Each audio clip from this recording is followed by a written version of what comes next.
Agora no Metrópolis. Olímpica, nado todo dia de manhã. Acordo, dou umas boas braçadas pra lá e pra cá. Pra lá. Entro em casa, tomo um café da manhã saudável, como biscoito de aveia. Não suporto, mas dizem que faz bem pra saúde, então misturo com ovo mexido, bacon, fica uma delícia.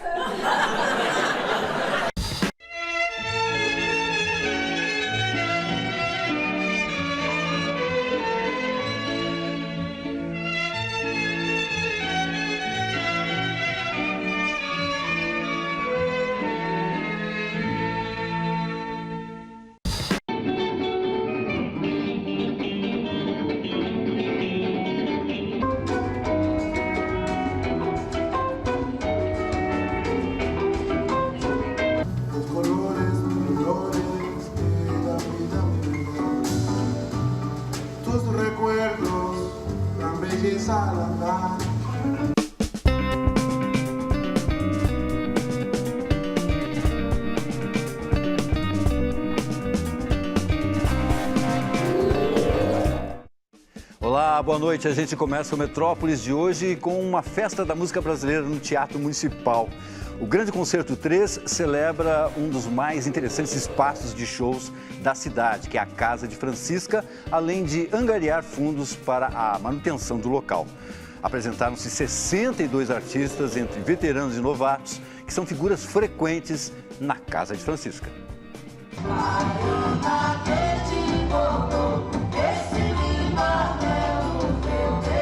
O Grande Concerto começou aí com uma iniciativa, né, para manter a casa e agora chega na sua terceira edição aqui no Municipal. Teve esse primeiro encontro para viabilizar uma reforma e aí agora nessa terceira edição acho que está mais claro para todo mundo que é um projeto para celebrar um panorama importante da música autoral da cidade de São Paulo.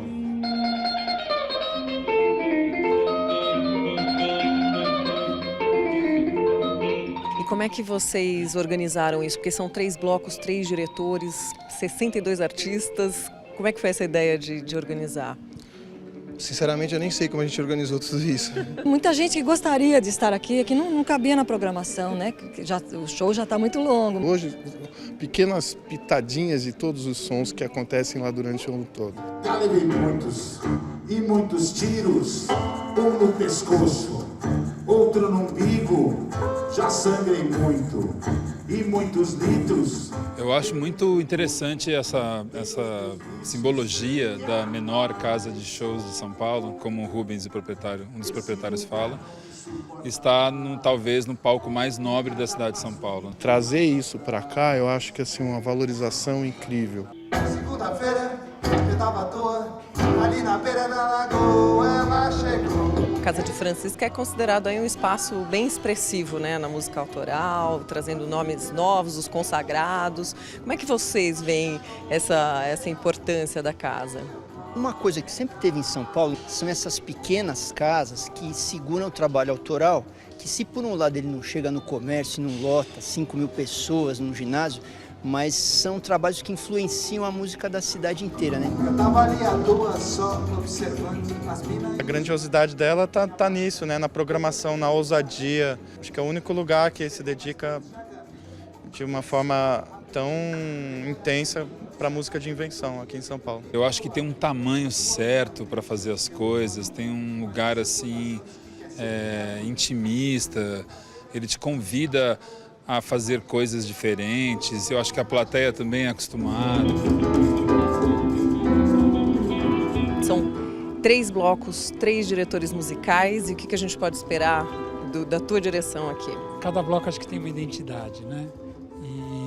E o bloco que eu estou participando é um bloco que olha para a tradição musical brasileira, para a música tradicional, para a música instrumental e para a canção. Então a gente vai ter música de Alagoas, vai ter música do Maranhão, isso como música tradicional. E aí vai ter música instrumental assim da melhor qualidade.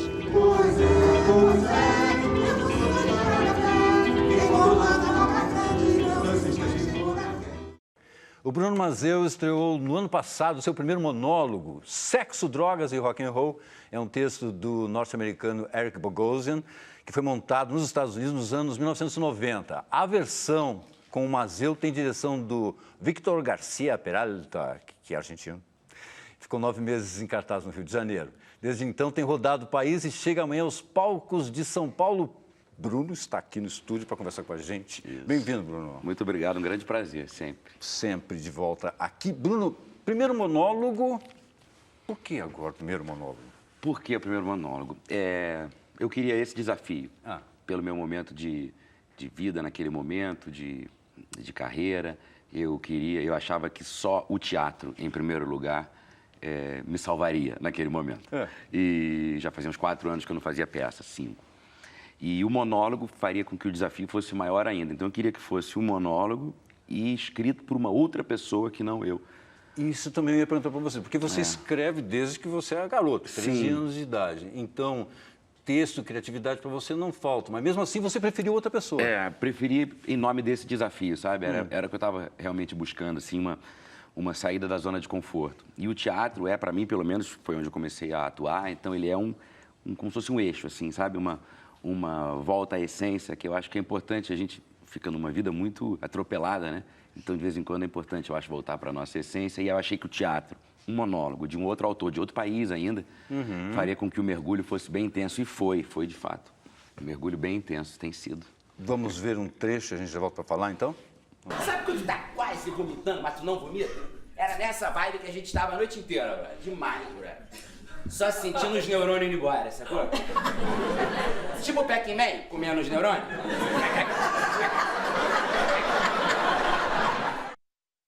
Isso foi onde, Bruno? Isso aí acho que foi lá no Rio, no Teatro Leblon. Foi no Rio? Logo na estreia, isso aí é engraçado ver, porque muito tempo se passou desde a estreia e já mudou muito, né? Mudou o quê? É um work in progress, né? O teatro está sempre mudando, é vivo, né? Claro. Então, às vezes tem uma coisa que não está mais funcionando, muda, testa uma nova que passa a funcionar, a gente vai descobrindo melhor aqueles personagens. São 6 personagens diferentes, um deles é um rockstar. Sim, E você gosta de rock and roll? Eu adoro rock and roll. Eu adoro. Foi uma das coisas que me seduziu nessa peça, né? A nossa montagem é a mais rock and roll de todas as que são 7, né? Espalhadas pelo mundo.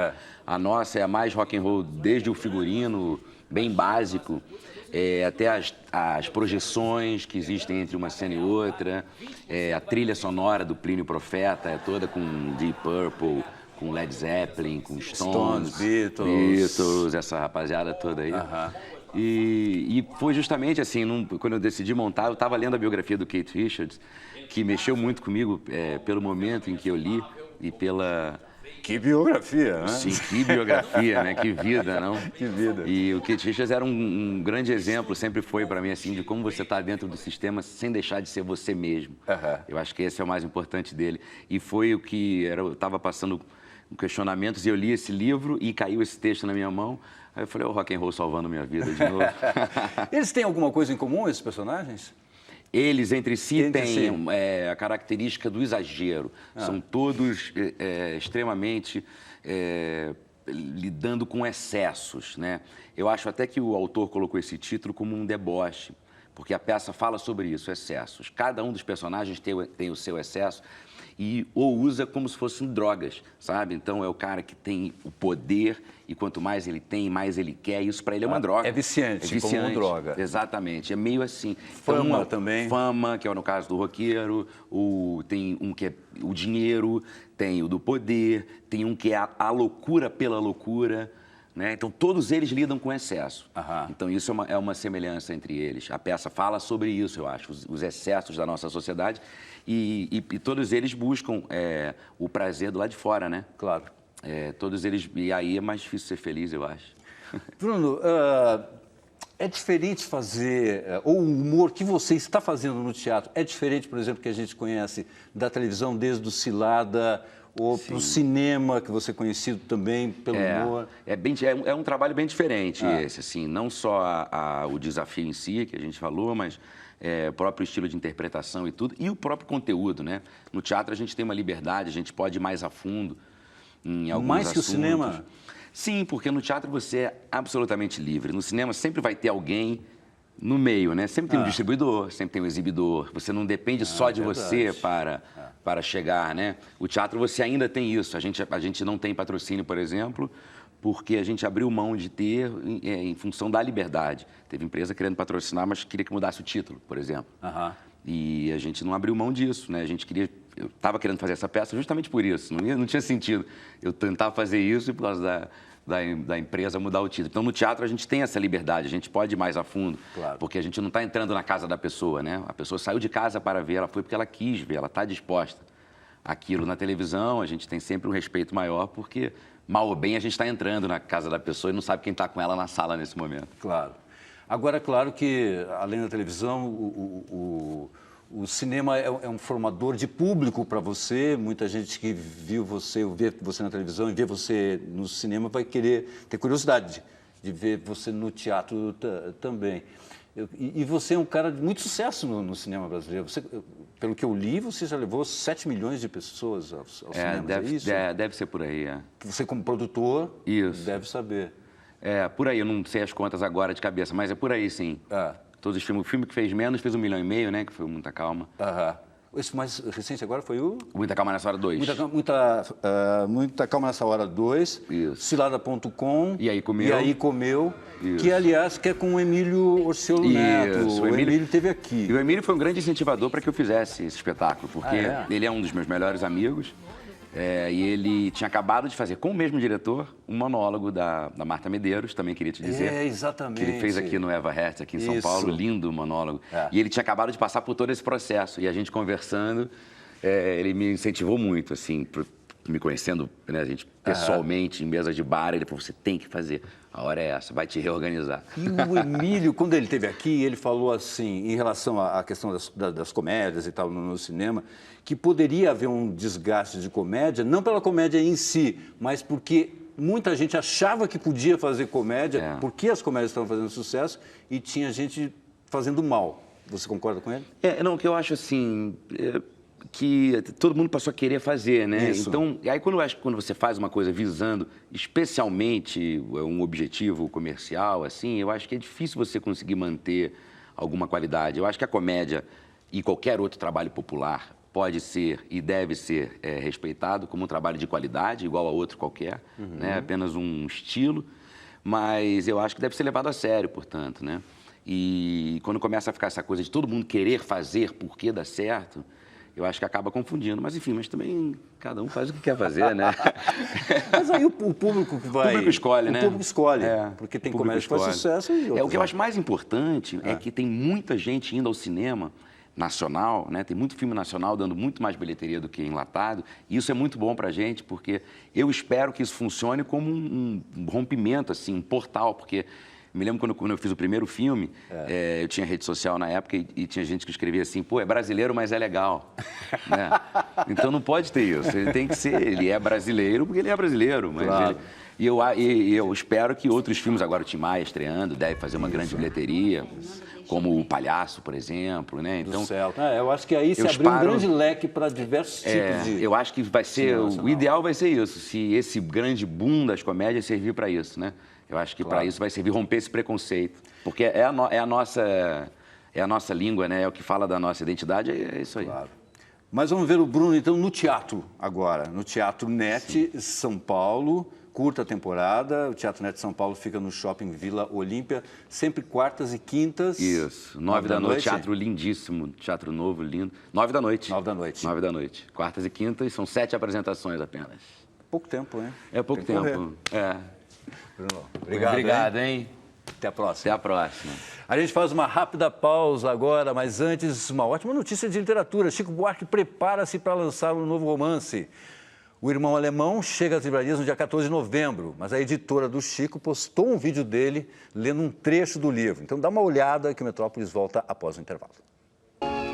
Calma, Titio, disse minha mãe. Quando já crescido, lhe perguntei por que meu pai não escrevia um livro, uma vez que gostava tanto deles.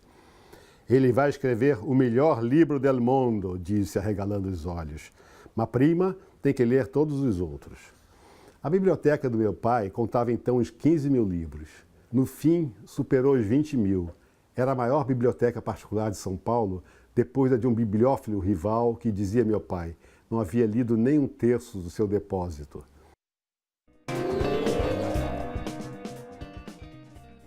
De volta com Metrópolis, e uma homenagem especial aos 100 anos de Carlitos, o personagem de Charles Chaplin, marcou o encerramento da 38ª Mostra Internacional de Cinema de São Paulo.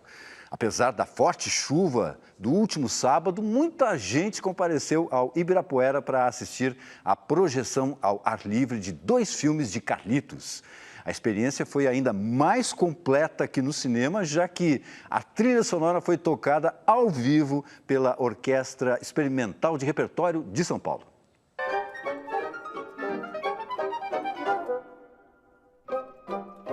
Charles Chaplin aparece pela primeira vez com seu personagem Carlitos no filme Corridas de Automóveis para Meninos, um curta-metragem de apenas 11 minutos, realizado em 1914.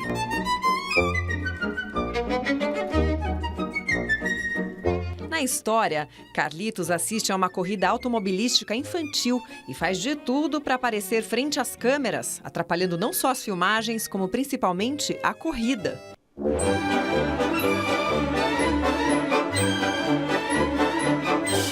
O filme foi selecionado para a exibição ao ar livre no Parque do Ibirapuera, juntamente com o longa O Circo.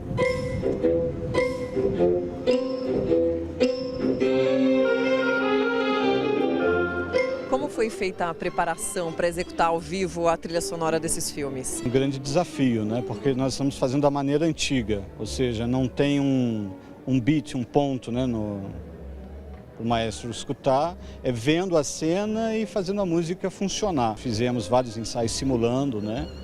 E foi sempre uma alegria muito grande, porque trabalhar com uma obra de arte dessas, com Charles Chaplin, é uma oportunidade rara. Você cresce vendo os filmes do Charles Chaplin, tocar uma trilha sonora, assim, não dá para explicar, é muito legal. Assim, sem palavras assim, para descrever, realmente é um trabalho que requer muito esforço, muita dedicação. Mas é um desafio delicioso. O Circo foi lançado em 1928. Além de produzir, dirigir e atuar, Chaplin também compôs toda a trilha sonora do filme. E aí, como é que está sendo essa experiência de ver ao vivo o filme, com a trilha ao vivo? Lindo, fantástico, muito emocionante, muito bonito. É impressionante, todo mundo junto, a orquestra é maravilhosa. É um clássico, né? Eu já vi várias vezes, mas não dá para perder. Ainda mais a hora livre em São Paulo, no Ibira.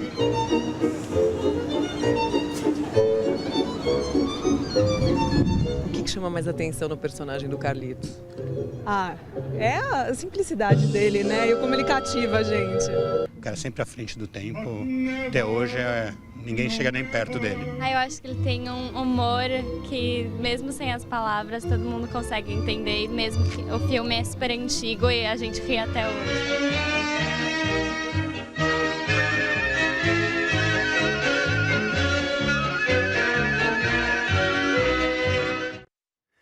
E a cidade histórica de Ouro Preto, em Minas Gerais, terá a primeira casa no Brasil para receber escritores vítimas de perseguições e violência em outras partes do mundo. O projeto foi apresentado no Fórum das Letras de Ouro Preto. Metrópolis estava lá.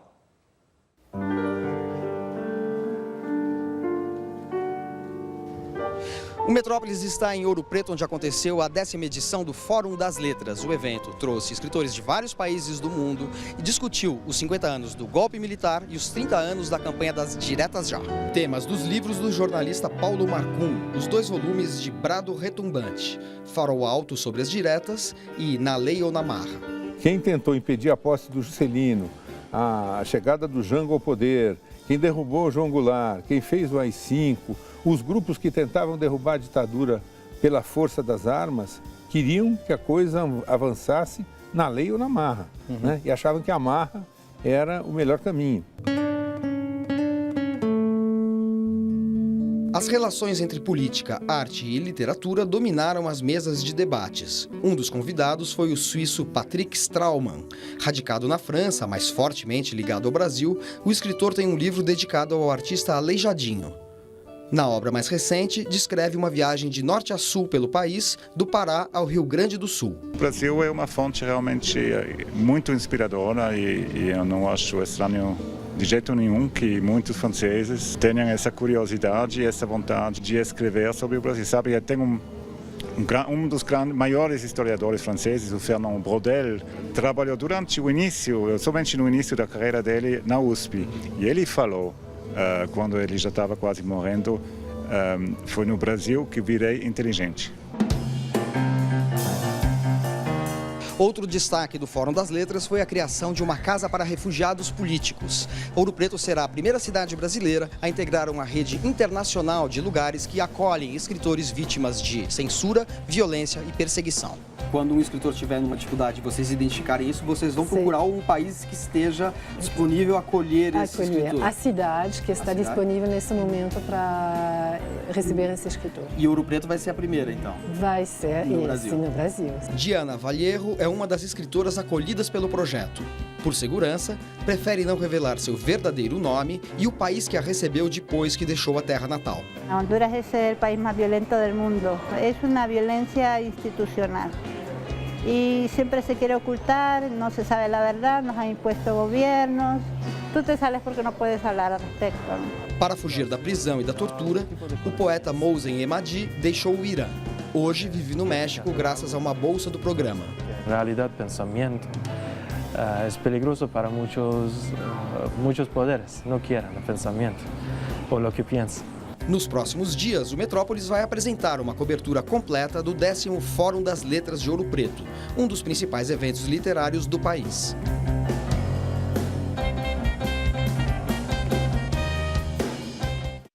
Metrópolis faz mais uma pausa. No próximo bloco, a gente recebe aqui a dupla israelense Sania Kreutor e Alex Gold, que participam do Festival Internacional de Música Judaica em São Paulo. Antes, veja os destaques da programação cultural do Estado.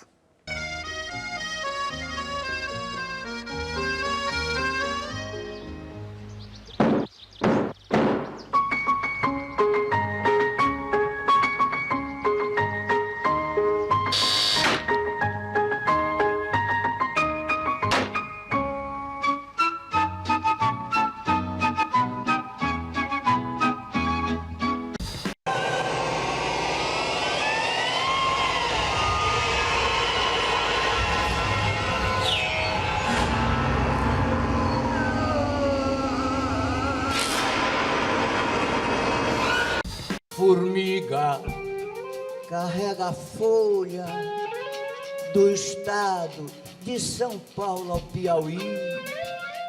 Enquanto isso a cigarra quer ser VIP pra sair contigo na capa da Tititi. Parece quem vai marcar.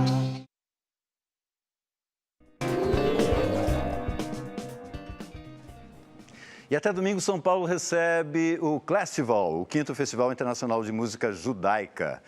Aqui no estúdio a gente recebe a dupla formada pelo violinista Sania Kreutor e o pianista Alex Gold. Eu já aproveito para mostrar o disco do Sania, que se chama Renewal.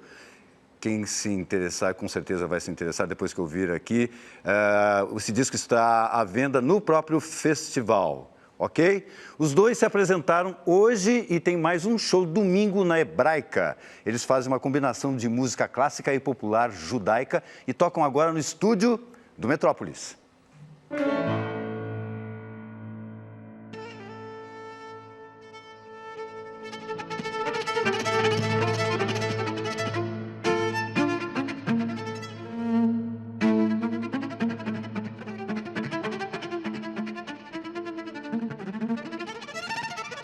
Thank you.